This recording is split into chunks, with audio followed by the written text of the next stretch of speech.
Bismillahirrahmanirrahim. Assalamualaikum warahmatullahi wabarakatuh.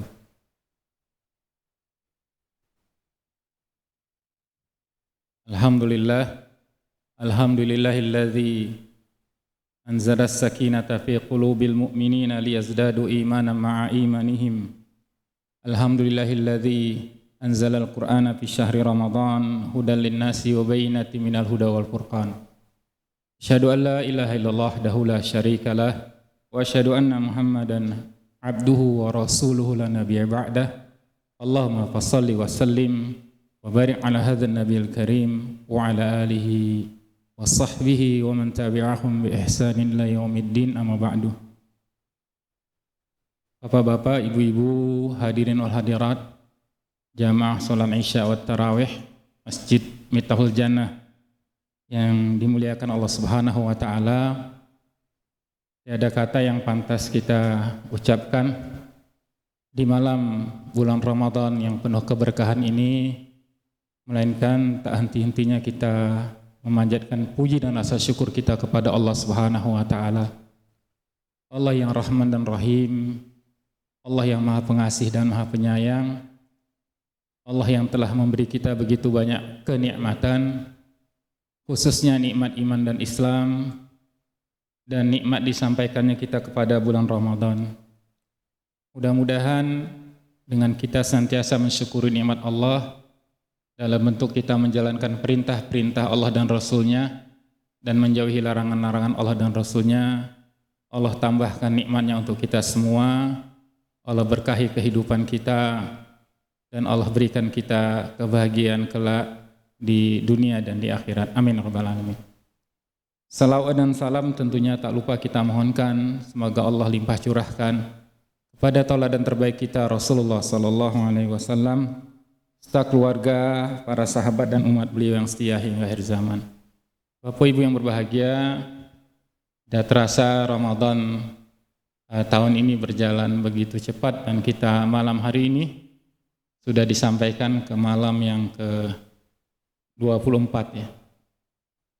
Jadi kurang lebih sepekan lagi, 6-7 hari lagi kita akan meninggalkan Ramadan. Satu harapan kita kepada Allah, mudah-mudahan seluruh amal ibadah yang kita telah kerjakan, mulai dari salat kita, saum kita, tilawatul Quran, infak, sedekah, zikir, dan amal-amal soleh lainnya yang kita kerjakan khususnya di bulan Ramadan ini diterima oleh Allah Subhanahu wa taala. Allahumma taqabbal minna salatana wa siyamana wa qiyamana wa takhasyu'anna wa tadarru'anna wa tamim taksirana ya arhamar rahimin. Mudah-mudahan kekurangan-kekurangan dari ibadah itu Allah sempurnakan. Amin rabbal alamin. Bapak Ibu yang berbahagia, saya diminta menyampaikan tema tausiah yang berjudul manisnya keimanan kepada Allah Subhanahu wa taala. Jadi halawatul iman atau manisnya keimanan adalah kenikmatan yang kita rasakan ketika kita beriman kepada Allah Subhanahu wa taala. Ketika kita melaksanakan ketaatan-ketaatan kepada Allah Subhanahu wa taala. Ketika kita melaksanakan ibadah kepada Allah Subhanahu wa taala, ketika kita melaksanakan perintah-perintah Allah dan Rasul-Nya, kita merasa bahagia, merasa senang, kita menikmati dan kita merasakan ketenangan yang begitu mendalam ketika melaksanakan dan melakukannya, penuh dengan keridhaan pada Allah Subhanahu wa taala. Suatu malam Rasulullah SAW diriwayatkan dari Aisyah, beliau menyampaikan Rasulullah SAW pernah sholat malam yang rakaatnya cukup panjang karena beliau biasa baca surah Al-Baqarah, Al-Imran dalam sholat-sholat lailnya, sampai Aisyah mengatakan yatafattar qadama, jadi Rasulullah sampai bengkak-bengkak kakinya. Aisyah kemudian bertanya kepada Rasulullah SAW, ya Rasulullah, kenapa engkau melakukan hal ini? Engkau kan Rasul Allah, utusan Allah. Allah sudah mengampuni dosamu yang lalu dan yang akan datang. Ya. Di dalam surat Al-Fat, kalau kita baca ya, auzubillahi minasyaitonirrajim, inna fatahna laka fatham mubina liyaghfira lakallahu ma taqaddama min dzambika wa ma ta'akhkhar. Jadi Rasulullah SAW itu seorang yang maksum, satu-satunya yang Allah sudah ampuni dosa dan kesalahan-kesalahannya. Kemudian Aisyah bertanya, ya, kenapa engkau masih lakukan ini ya Rasulullah SAW? Bukankah Allah sudah ampuni dosa dan kesalahanmu? Bapak dan Ibu berbahagia, apa jawab Nabi SAW? Tidakkah boleh aku menjadi hamba yang bersyukur? Tidakkah boleh aku menjadi hamba yang bersyukur?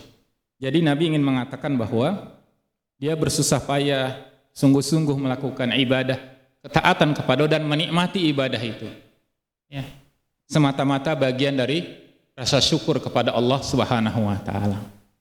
Jadi kalau kita ingin merasakan manisnya di dalam melaksanakan ibadah kepada Allah, ya, senang melaksanakannya dan ingin sungguh-sungguh melaksanakannya, banyak melaksanakannya, maka yang pertama, ya, dia harus yakin dia harus muncul dari sebuah kesadaran, ya, bahwa kita beribadah kepada Allah yang Allah sudah memberikan begitu banyak kenikmatannya kepada kita, sehingga lahirlah rasa syukur kita kepada Allah Subhanahu wa taala. Nah, maka di antara rangkaian ayat-ayat yang berkait dengan ibadah shaum di bulan Ramadan, di dalam surah Al-Baqarah ayat 185, ya, Allah berfirman, a'udzubillahi minasyaitonirrajim, syahrul Ramadan alladzi unzila fihi al-Qur'an hudan lin-nasi wa bayyinatin minal huda wal furqan faman syahida minkumus syahra falyasum wa man kana maridan aw ala safarin fa iddatum min ayyamin ukhra yuridullahu bikumul yusra wa la yuridu bikumul usra walitukmilul iddata walitukabbirullaha ala ma hadakum wa la'allakum tashkurun. Jadi kalau ayat 183-nya Allah menghendaki dari ibadah saum kita, ibadah puasa kita, ibadah qiyam kita, supaya kita menjadi hamba yang bertakwa kepada Allah. Nah, yang kedua diantaranya dengan ibadah saum ini bukan ibadah yang membuat kita jadi susah, jadi berat. Ya, jadi nggak ada itu namanya saum itu berat. Bahkan anak-anak SD, ya, bahkan ada anak-anak masih belum SD juga mereka bisa melaksanakannya.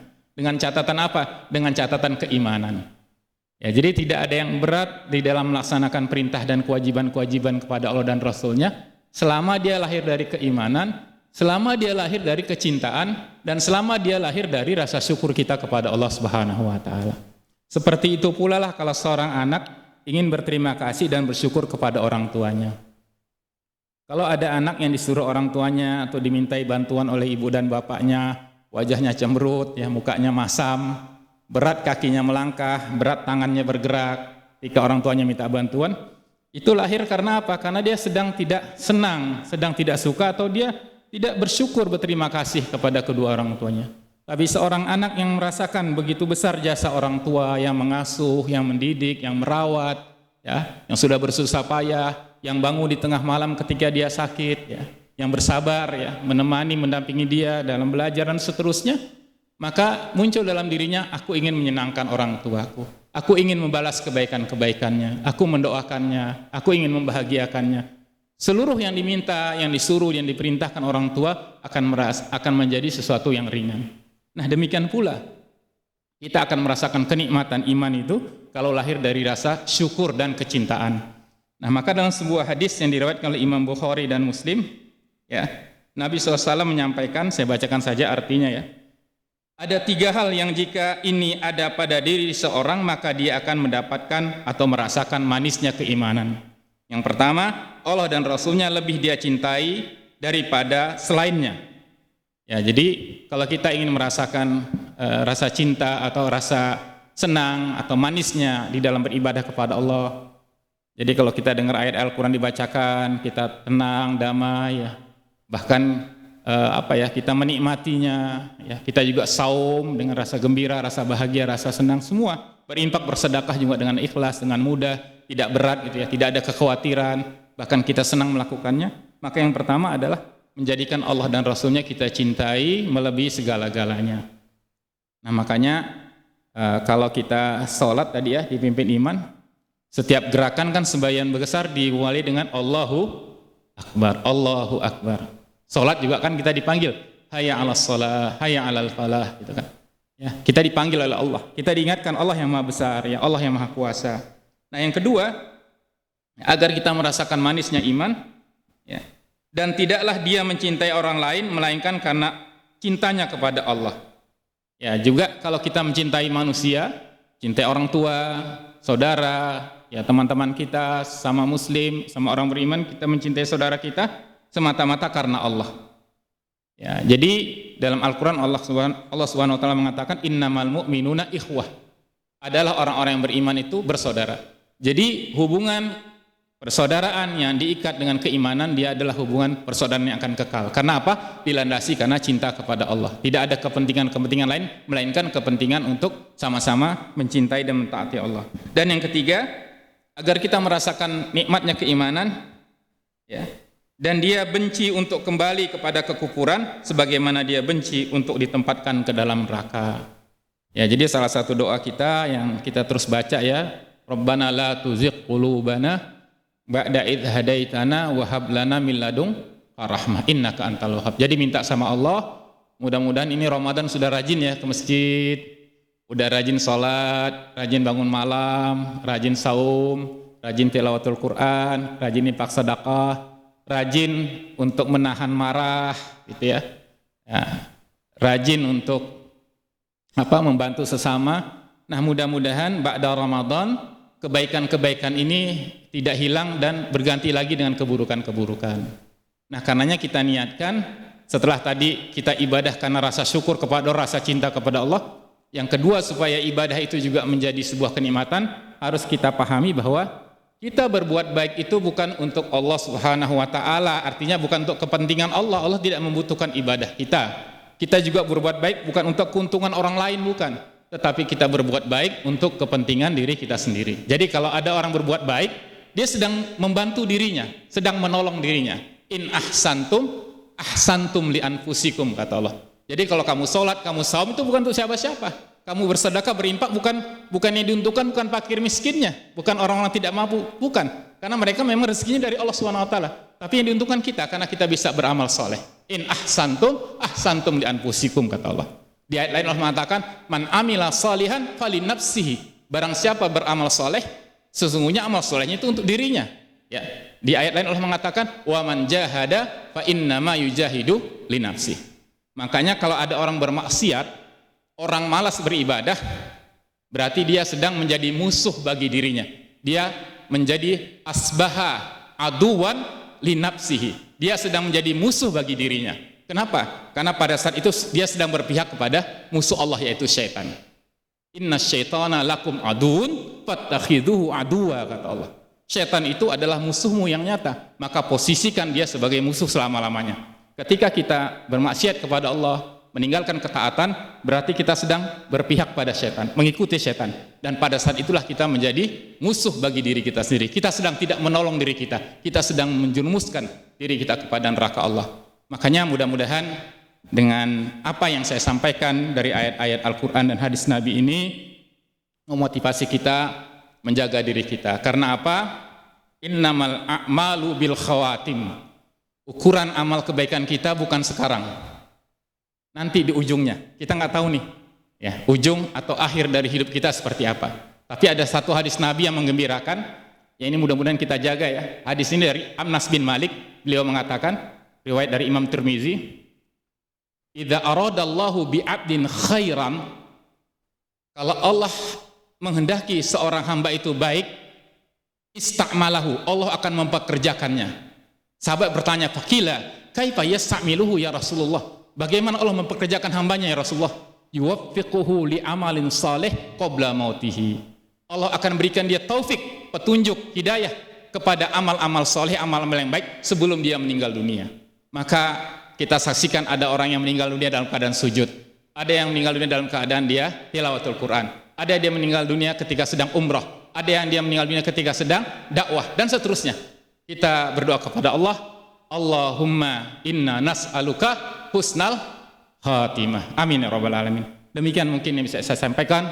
Mohon maaf kalau ada khilaf dan kekurangan. Aku qouli hada wa astaghfirullah li wa lakum wa lakum minkum. Assalamualaikum warahmatullahi wabarakatuh.